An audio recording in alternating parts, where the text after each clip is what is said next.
एक दिन राधिका और उसकी सास को घर पर अकेले रहना पड़ गया था। तब विजय जाते जाते कहता है, सुनो, ताला लगा के सुना, अच्छे से खिड़की दरवाजे चेक कर लेना और मम्मी का बीपी भी चेक कर लेना। हाँ जी, कोई दिक्कत नहीं है। अब आप आराम से जाइए शादी में, मैं मम्मी जी का पूरा ख्याल रखूंगी। और अपना ख्याल भी रखना। हाँ जी, अपना भी रखूंगी। अब जाइए ना आप। थोड़ी देर बाद गांव में जीप पर लगे एक स्पीकर से अनाउंसमेंट होती है। जीप वाला आदमी कहता है, सुनिए सुनिए, गांव में चोरी होने की वारदातें काफी बढ़ गई है, इसलिए सावधानी बरतें। अपनी खिड़की दरवाजे सही से बंद कर लें। अरे राधिका, सुना तुमने? मुझे तो बड़ी घबराहट हो रही है। नहीं मम्मी जी, आप घबराइए मत, मैं हूं ना। मैंने सारे खिड़की दरवाजे बंद कर दिए हैं और कुछ भी होता है तो पुलिस का नंबर तो है ही मेरे पास। अच्छा, मेरी तो सांसें तेज चल रही है बेटा। एक तो ये विजय भी घर पर नहीं है। मम्मी जी वो भी जल्दी आ जाएंगे, मेरी अभी फोन पर बात हुई थी। आप बस रिलैक्स रहिए। उधर दूसरी तरफ दो चोर रात में गांव में चोरी करने का प्लान बनाते हैं। दोनों सास बहू अकेली है उस घर में। अच्छे से पता लगाया नो? हाँ, कोई और नहीं है घर पर। अच्छा मौका है हाथ साफ करने का। अरे वाह, अब आएगा मजा। देर रात को जब सब कुछ सुनसान होता है, दोनों चोर गांव की तरफ निकल जाते हैं।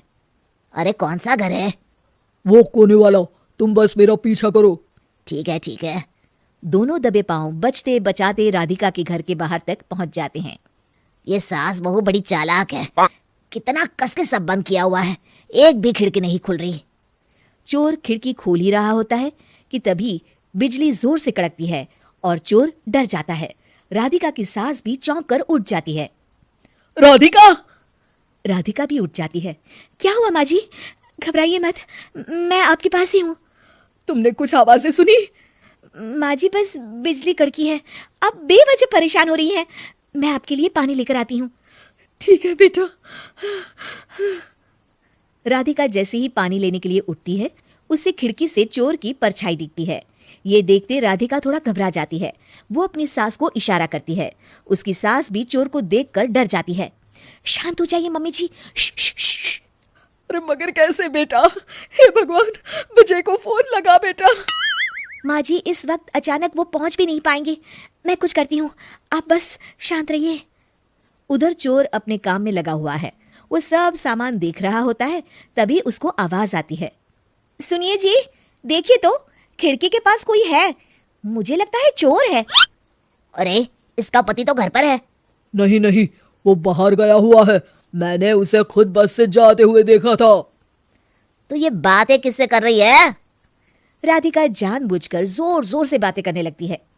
सुनिए जी, जल्दी आइए ना बाहर, मुझे पक्का शक है कि घर में कोई घुस आया है। अरे लगता है इसका पति आ गया है, ये दोनों अकेली नहीं है। भोलों की जानकारी तो गलत थी, भागो। चोर घबराकर जल्दी जल्दी बाहर की ओर भागने लगते हैं। तभी एक चोर का पांव फिसल जाता है, मगर वो फिर से जल्दी से खड़ा होकर भागने लगता है।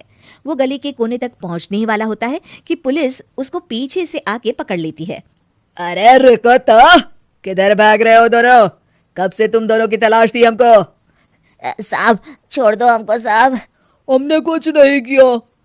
अच्छा, तो इतनी रात को क्या यहाँ जॉगिंग करने आए थे? हवलदार, दोनों को हथकड़ी लगाकर गाड़ी में बिठाओ। तभी पीछे से राधिका भी आ जाती है।